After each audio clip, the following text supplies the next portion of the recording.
والصلاة والسلام على من لا نبي بعده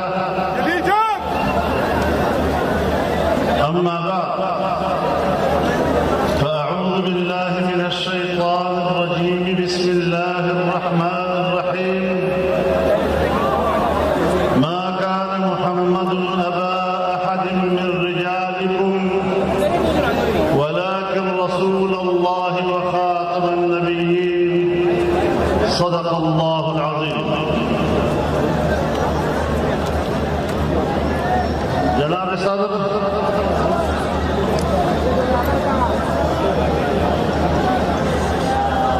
اور خیبر پختونخوا کے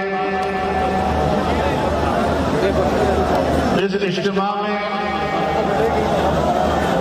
تاحد نظر میرے شریک بھائیوں،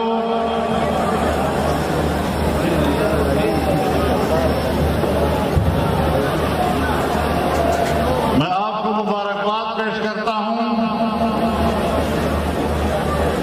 کہ آپ نے اپنے جلسوں کا ریکارڈ خود ہی توڑا ہے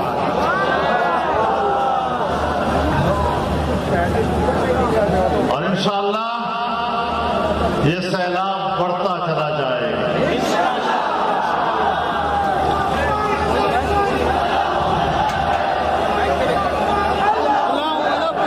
آج مجھے یوں محسوس ہو رہا ہے جیسے 7 ستمبر 1974 آج واپس آ گیا.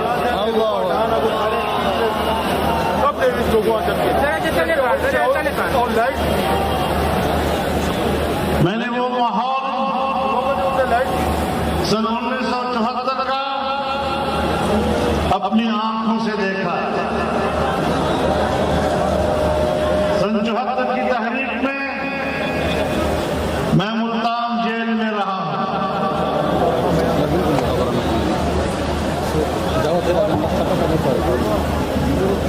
آج جب ہم اس دن کو یاد کرتے ہیں تو ہمیں آج مل کر اس تحریک کی قیادت کو حضرت شیخ محمد یوسف بنوری کو، مفکر اسلام، مفتی اعظم مفتی محمود کو، علامہ شاہ احمد نورانی کو، مولانا غلام غوث ہزاروی کو، مولانا عبدالحق اکوڑا کو، ان کے رفقاء کو اور ان کے ساتھ جناب پروفیسر غفور احمد کو، خان عبدالولی خان کو، نواب زادہ نصر اللہ خان کو، جناب چودھری ظہور الہی کو، ان کا تعلق ہو حزب اختلاف سے تھا اور علماء کی یہ قیادت اس تحریک کی قیادت تھی، لیکن پارلیمنٹ کی قیادت کرتے ہوئے میں آپ کی طرف سے وہ خراج تحسین ذوالفقار علی بھٹو کو بھی پیش کرتا ہوں، مولانا کوثر نیازی کو بھی پیش کرتا ہوں، عبدالحفیظ میرزادہ کو بھی پیش کرتا ہوں، یحییٰ بختیار کو بھی پیش کرتا ہوں، جن کی اجتماعی سوچ نے، اجتماعی فکر نے، اجتماعی جدوجہد نے اس وقت قادیانیت کے فتنے کو ہمیشہ کے لیے دفن کر دیا تھا. میرے محترم دوستو، جب بات ختم نبوت کی آتی ہے تو لوگ کہتے ہیں یہ تو محض ایک مذہبی مسئلہ ہے، اور ہماری دنیا میں جہاں لفظ مذہب آتا ہے اسے ایک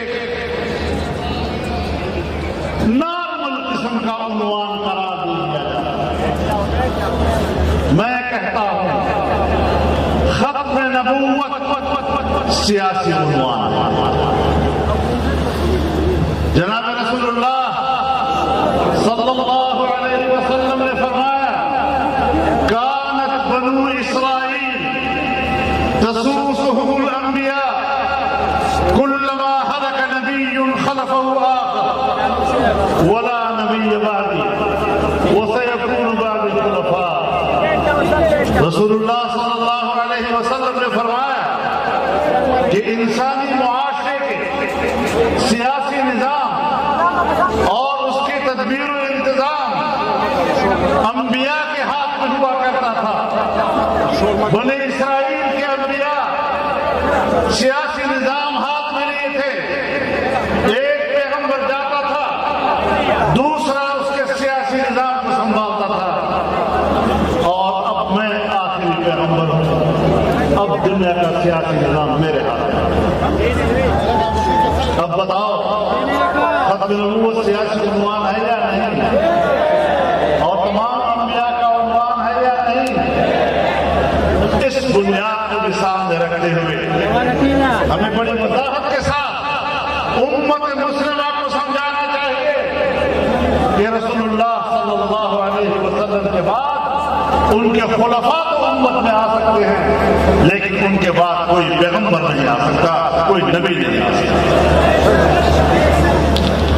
میرے محترم دوستو، آج مجھے ایک شکایت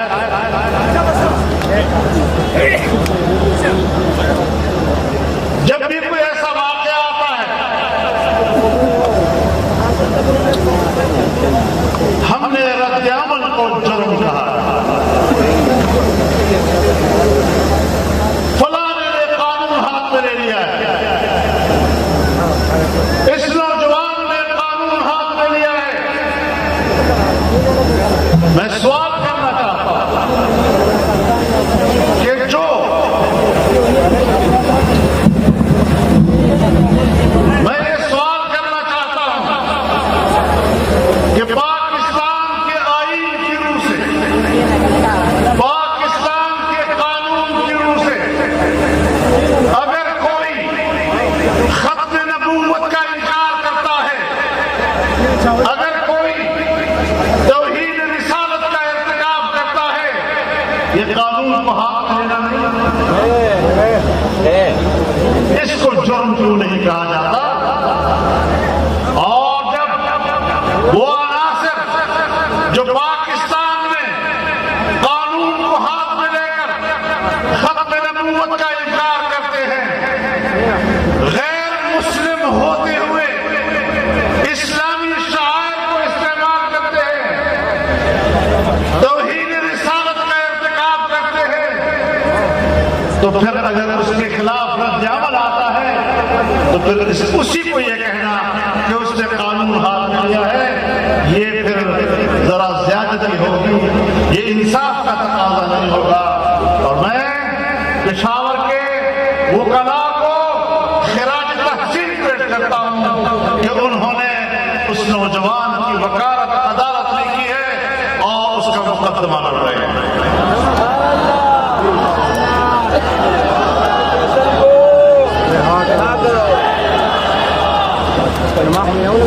میرے محترم دوستو، میں اس سے آگے جانا چاہتا ہوں، میں پاکستان کی ریاست کو جھنجھوڑنا چاہتا ہوں۔ ابھی چند دن ہی ہوئے ہیں، برطانوی پارلیمنٹ کے 40 ارکان کی دستخطوں سے ایک انکوائری رپورٹ کے نام پر رپورٹ شائع ہوئی ہے، اور 1954 سے لے کر یعنی سن 1953 کی تحریک کے بعد 1954 سے لے کر 2018 تک انہوں نے ایک رپورٹ بنائی ہے، اور جس میں انہوں نے قادیانیوں کو صرف مظلوم ہی نہیں کہا بلکہ پاکستان کی ریاست کو ذمہ دار کہ اگر یہ لوگ مظلوم ہیں، ان کا دم پاکستان میں گھٹ رہا ہے، تو اس کی سرپرستی پاکستان کی ریاست کر رہی ہے۔ یہ اس برطانیہ کا ریاستی اور سلطنتی کردار ہے جس برطانیہ کی ریاست کے بارے میں خود قادیانی مرزا لکھتا ہے کہ میں انگریز کا خودکاشتہ پودا جو کل بھی انگریز کا خودکاشتہ پودا تھا، آج بھی برطانیہ اس کی آبیاری کر رہا ہے۔ اور ہم برطانیہ سے کہنا چاہتے ہیں کہ تمہاری حکومت برصغیر پر تھی، تو میرے اکابر نے تمہارا بوریا بستر لپیٹ کر تمہیں اس زمین سے نکالا ہے، اور تمہارے اقتدار کا سورج غروب کیا ہے، اور تمہارا ایجنٹ قادیانی جو نئی شریعت کا دعوے دار تھا، اسلام کے خاتمے کا دعوے دار بن گیا، جہاد کے خاتمے کا دعوے دار بن گیا۔ پھر آپ کے واقعات کو بھی ہمارے اکابرین نے دفن کیا، اور اب تم دوبارہ اپنے اس عہدے کی آبیاری کر کے اپنی مٹی پلیت کرنے کی کوشش نہ کیا۔ مجھے حیرت اس بات پر ہے کہ آج تک پاکستان کی ریاست گم کیوں ہے، ان کی زبانیں گم کیوں ہو گئی ہیں، ہمارا وزارت خارجہ کیوں خاموش ہے اس کے اوپر، ہماری اسٹیبلشمنٹ کیوں خاموش ہے، ہمارے حکمران کیوں خاموش ہے اس کے اوپر۔ تو پھر کیا سمجھے ہم کہ برطانیہ کے پارلیمنٹ سے تحریک اٹھے اور ہمارا ملک اس پر خاموش رہے؟ تو پھر عمران خان صاحب ہمیں کہنے کا حق دو نا کہ دال میں کچھ کالا کالا ہے۔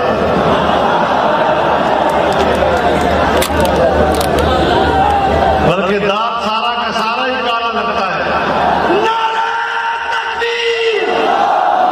جو قادیانیوں کا یار ہے، جو یہودیوں کا یار ہے، جو یہودیوں کا یار ہے۔ قادیانی سے کچھ بھی ہمارا جھگڑا نہیں، سوائے اس کے کہ وہ پاکستان کے آئین کے مطابق خود کو غیر مسلم تسلیم ہے۔ تو جس طرح ہندو رہتا ہے، عیسائی رہتا ہے، سکھ رہتا ہے، قادیانی بھی رہے پاکستان میں، آئین بھی۔ اگر صوفی محمد کہتا ہے میں اس آئین کو نہیں مانتا، اگر طالبان کہتے ہیں میں اس آئین کو نہیں مانتے، تو اس آئین کے انکار پر وہ غدار ٹھہرتے ہیں، اس انکار پر وہ دہشت گرد ٹھہرتے ہیں، ریاست ان کے خلاف آپریشن کرتی ہے۔ لیکن اگر قادیانی طبقہ آئین کو تسلیم نہیں کرتا، ان کو پاکستان کا غدار کیوں نہیں کہا جاتا؟ تو بنیادی چیز یہی ہے کہ پاکستان بطور ریاست کے وضاحت کرے اور برطانیہ کو جواب دے کہ پاکستان میں ریاست کی سطح پر قادیانیوں پر کوئی ظلم نہیں ہو رہا، نہ اس کی سرپرستی ہو رہی ہے۔ قادیانیوں کو پاکستان کے خلاف بھڑکانے کے لیے ریاست برطانیہ اور سلطنت برطانیہ قادیانیوں کو بھا رہا ہے اور پاکستان کے خلاف جرم کا مرتکب ہو رہا ہے۔ ہم پاکستان کے قانون بنائیں گے اور باہر کی دباؤ کی بنیاد پر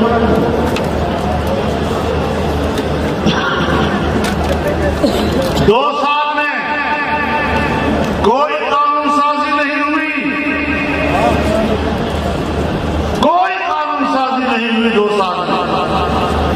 ایک قانون سازی ہوئی ہے عالمی ایکٹ، جس میں باجوہ صاحب کی مدت ملازمت کی توسیع ہوئی، اور آج ایک قانون سازی ہو رہی ہے جو FATF کے دباؤ پہ ہو رہی ہے، اور ہماری پارلیمنٹ میں قانون پاس کیا جا رہا ہے کہ اگر اقوام متحدہ ایک قرارداد پاس کر لے اور اس قرارداد کہ وہ 2 اور 4 گھنٹے کے اندر اندر اس کی تعمیل ہو، تو پھر ہر ریاست اس کی پابند ہوگی کہ وہ اس پر عمل درآمد کرے گا۔ اور اگر کوئی ادارہ یا اس ادارے کا کوئی فرد اگر اس پہ رکاوٹ بنے گا اور اس کو روبامل لانے میں یا اس کو ناکام بنانے کی کوشش کرے گا تو پھر اس کو سزا ملے گی 5 سال قید سے 10 سال قید تک اور 5 کروڑ جرمانے سے 10 کروڑ جرمانے تک۔ وہاں قرارداد اور یہاں قانون۔ یہ غلامی کی دلیل نہیں تو اور کیا ہے؟ تم نے ایسے ایسے قوانین پاس کیے کہ جن قوانین کے بعد آج پاکستان کو ایک آزاد اور خود مختار ریاست قرار نہیں دیا جا سکتا۔ کل اگر اقوام متحدہ یا عالمی ادارہ قرارداد پاس کر لے کہ ناموس رسالت کا قانون انسانی حقوق کے خلاف ہے، اگر وہ قانون پاس کر لے یا قرارداد پاس کر لے کہ قادیانیوں کی غیر مسلم اقلیت قرار دینے کا قانون یہ انسانی حقوق کے منافی ہے اور ہماری قرارداد پر عمل درآمد کرو، تو یہ سارا تیزی کے ساتھ جو قانون سازی ہو رہی ہے یہ ساری قانون سازی اسی کام کے لیے ہو رہی ہے۔ یاد رکھو تمہارے دلوں کے اندر جو چھپی ہوئی شرارتیں ہیں، جو تمہاری بدنیتیاں ہیں، جو تمہارے دماغوں کا گند اور غلاظت ہے، ہم اس سے واقف ہیں۔ اور میں آج تاحد نظر انسانوں کے اس سمندر میں اپنے کارکنوں کو اور نوجوانوں کو اور اپنے پشتونوں کو پشاور میں کھڑے ہو کر کہنا چاہتا ہوں کہ اگر کسی سطح پر بھی کسی بین الاقوامی دباؤ کے تحت قادیانیوں کے غیر مسلم اقلیت قرار دیے جانے کے قانون کو تبدیل کرنے کی کوشش کی گئی یا ناموس رسالت کے تحفظ کے قانون میں تبدیلی کی کوشش کی گئی تو انشاءاللہ یہ نوجوان گلی کوچے میں ڈٹ بنے گا، لیکن ناموس رسالت پر تمہیں اس طرح کا کردار ادا نہیں کرے گا۔ نعرہ تکبیر! ختم نبوت! ختم نبوت! قائد اشارت گواہ! قائد اشارت گواہ! تیرے بصیرت کو عمران خان سن لو ذرا، ہم بتا دینا چاہتے ہیں آپ کے دور حکومت میں 3-4 کام ہوئے۔ ایجنڈا ہر دور کے حکومت میں رہا، دباؤ ہر دور کے حکومت میں رہا، لیکن اس کو مقصد حکومت بنا کر جو تم لے کر آئے ہو اس دور میں آپ نے توہین رسالت کے مرتکب ایک خاتون کو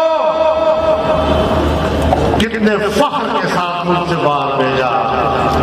اگر وہ بری ہے اور گنہگار نہیں ہے، پاکستان میں تم اس کو تحفظ کیوں نہیں دے سکتے؟ اپنے باہر کے آقاؤں کے پاس بھیج کر اس کو فخر بھی کر رہے ہو تو پتہ چلتا ہے نا کہ اس کے پیچھے کیا ذہنیت کا قادیانیوں کے مسئلے پر قادیانی نیٹ ورک ان 2 سالوں میں جتنا متحرک ہوا ہے پاکستان کی تاریخ میں نہیں ہوا، بین الاقوامی سطح پر متحرک ہوا ہے۔ مطلب ہے آپ کو کوئی ڈیوٹی دی گئی ہے نا،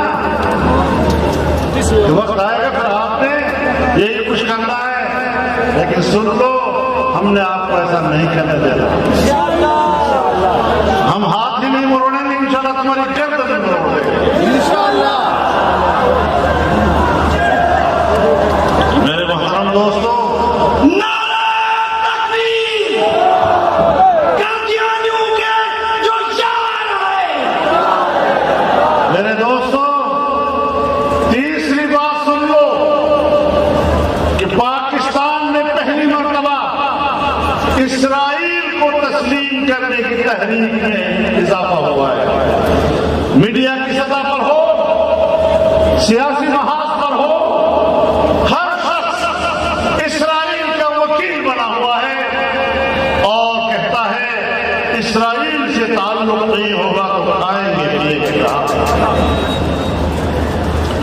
یہودیوں کی پیروی کا یہ اضطراب اور یہ شوق جو آج کے دور کے اس حکمران کو ہے، رسول اللہ صلی اللہ علیہ وسلم نے شاید انہی کے بارے میں فرمایا تھا، لَتَتَّبِعُنَّ سُنَنَ مَنْ قَبْلَكُمْ شِبْرًا بِشِبْرٍ وَذِرَاعًا بِذِرَاعٍ حَتَّى لَوْ دَخَلُوا جُحْرَ ضَبٍّ تَبِعْتُمُوهُمْ۔ قالوا يا رسول الله اليهود والنصارى قال فمن؟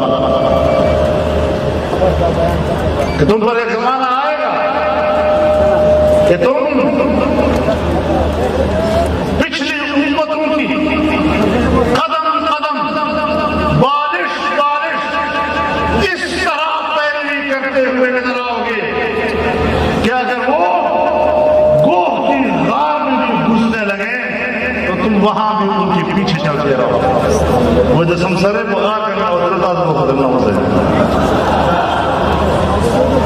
صحابہ اکرام اور توجہ، یا رسول اللہ دا رسول یہود و نصارہ میں تم وہ مسلمان، کیا ہم یہود و نصارہ کی پیروی کریں گے؟ آپ نے فرمایا اور کون ہو سکتا؟ وہ پیشن گوئیاں آج یہ حکمران اس کا مصداق بن رہے ہیں۔ دنیا میں اور بھی حکمران ہیں جو اس کا مصداق بن رہے ہیں، کٹ پتلی حکمران جن کی اپنی کوئی ریاست نہیں ہے، وہ ریاست در حقیقت کالونیاں ہیں امریکہ کی۔ آج وہاں پر بھی اسرائیل کو تسلیم کرنے کی باتیں ہو رہی ہیں۔ آپ کا دباؤ ہوگا تو انشاءاللہ کچھ بھی نہیں ہو سکتا۔ اسرائیل مردہ باد، مردہ باد، مردہ باد، مردہ باد، مردہ باد۔ میرے محترم دوستو، ہماری ایک جگہ کھلی رائے ہے کہ پاکستان اسلام کے نام پر بنا، یہاں ایک پاکستانی قوم رہتی ہے اور یہ ملک اس کا متحمل نہیں ہے کہ یہاں فرقہ وارانہ فسادات ہوں، لسانی فسادات ہوں، قومیتوں کے درمیان تعصبات ہوں، صوبائی نفرتیں ہوں۔ جمعیت علماء اسلام نے اور پاکستان کی دینی مذہبی سیاسی قیادت نے تاریخ سے اول دن سے ہمیشہ ہم آہنگی کا کردار ادا کیا۔ پاکستان کی پہلی دستور ساز اسمبلی اس نے قرارداد مقاصد پاس کی، آج وہ آئین کا حصہ ہے، تمام مکاتب فکر اس پر متفق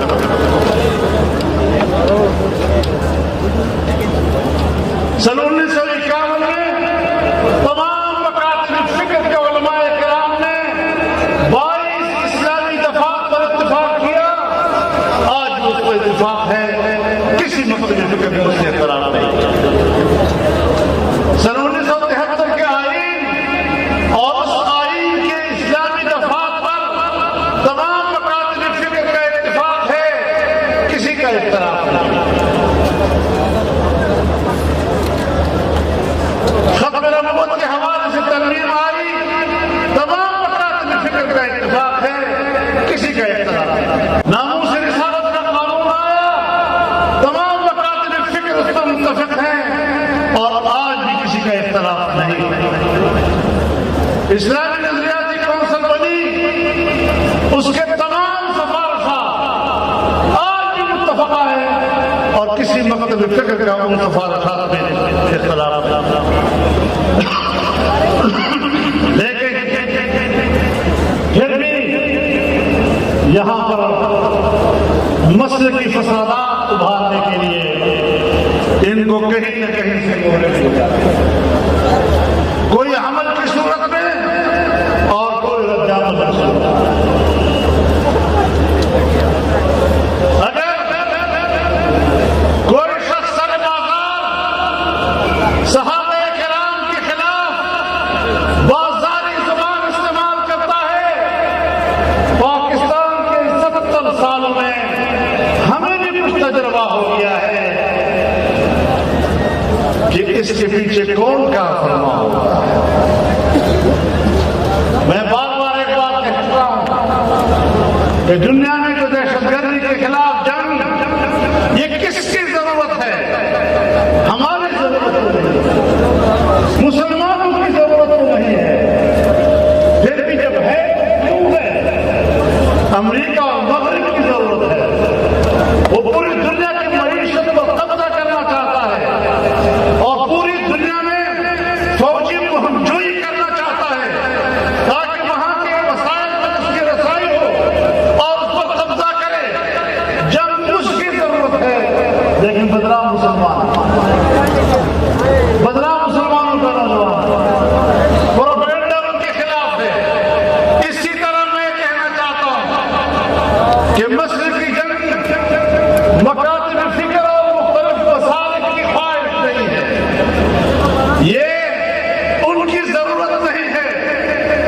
ہمارے معاشرے میں وہ عناصر موجود ہیں کہ جب سرکار چاہتی ہے، حکمران چاہتے ہیں، ہماری خفیہ ایجنسیاں چاہتی ہیں کہ ان کا سیاسی مفاد مسلکی تنازعات میں ہے، تو پھر وہ اس قسم کے تنازع کھڑے کرتے ہیں اور اس پر پیسہ بھی خرچ کرتے ہیں اور اس کے لیے وسائل خرچ کرتے ہیں اور چھپے رہتے ہیں۔ دامن کی کوئی دار، خنجر پر کوئی چھید، تم تب سے کرو ہو کہ کرامات کرو۔ لہذا ہم نے رد عمل دیا اور یہ رد عمل ہمارا حق تھا، اور ہم آج بھی کہنا چاہتے ہیں کہ کسی کے مقدسات کے خلاف ایسی زبان استعمال کرنا کہ جس پر رد عمل آئے اور بالآخر مسئلہ فسادات تک جائے، عمران خان کے مفاد میں ہے کہ لوگ مسلکی طور پر لڑیں، خون خرابہ کریں، ان کی دکانیں چمکیں اور سیاسی دنیا سے لوگوں کے ذہن ادھر ہو جائے اور پھر وہ آرام سے حکومت کریں اور ہم اور آپ آپس میں لڑتے رہیں۔ لہذا یہ جو آج آپ کا اجتماع ہے، یہ ایک سیاسی اجتماع ہے اور آپ دنیا کو پیغام دے رہے ہیں کہ ہم کسی کو بھی پاکستان کا آئین اور قانون ہاتھ میں لینے کی اجازت نہیں دے سکتے، اور جب آئین اور قانون کوئی ہاتھ میں لیتا ہے تو اس کے ساتھ مجھے کیوں لڑاتے ہو؟ ریاست کی بھی کوئی ذمہ داری ہے یا نہیں؟ وہ فوراً ہاتھ ڈالے اور اس کو کنٹرول کرے۔ نہیں کرو گے تو فساد کا ذمہ دار کون ہے؟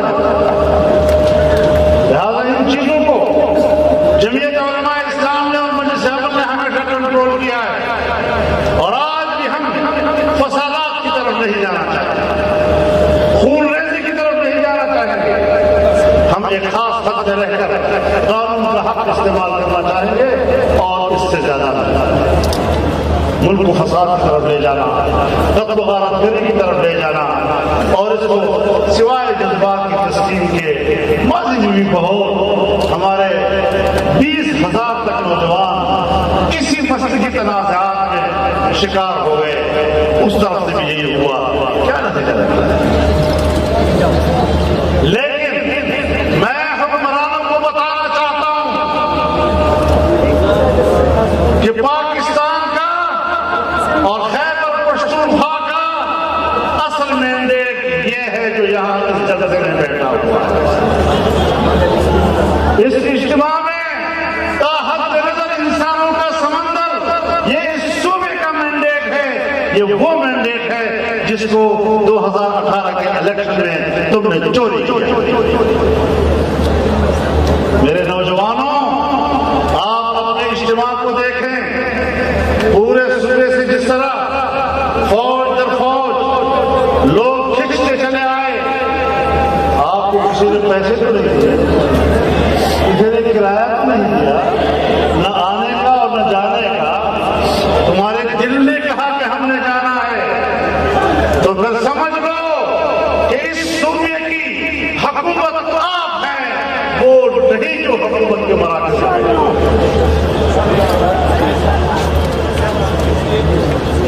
آپ آگے بڑھیں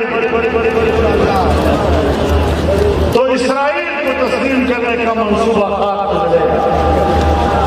آپ آگے بڑھیں گے تو ناموس رسالت کے تحفظ کی ضمانت ملے گی.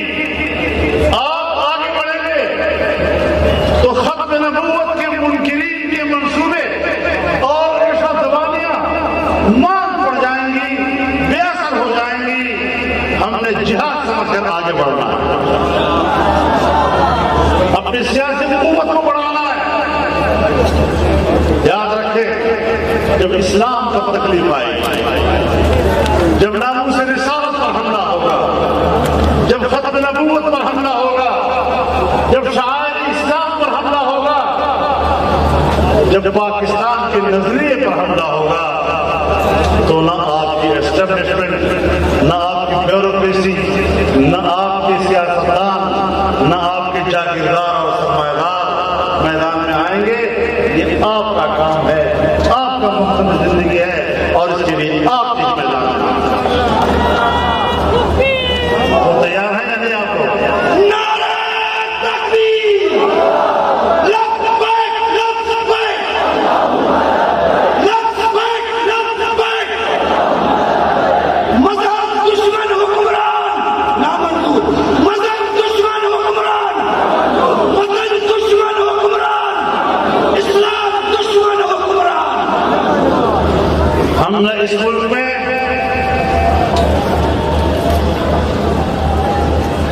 آئین کی دشمنی برداشت کر سکتے ہیں, نہ قانون کی دشمنی برداشت کر سکتے ہیں, نہ پاکستان کے نظریے کی دشمنی برداشت کر سکتے ہیں, نہ اسلام کی دشمنی برداشت کر سکتے ہیں, نہ عقیدہ ختم نبوت اور ناموس رسالت کی دشمنی برداشت کر سکتے ہیں, اور نہ اہل بیت اطہار اور صحابہ کرام کی توہین کو برداشت کر سکتے ہیں. ہمارے معتقدات, ہم مسلمان تب ہیں جب ہمارا ایمان تو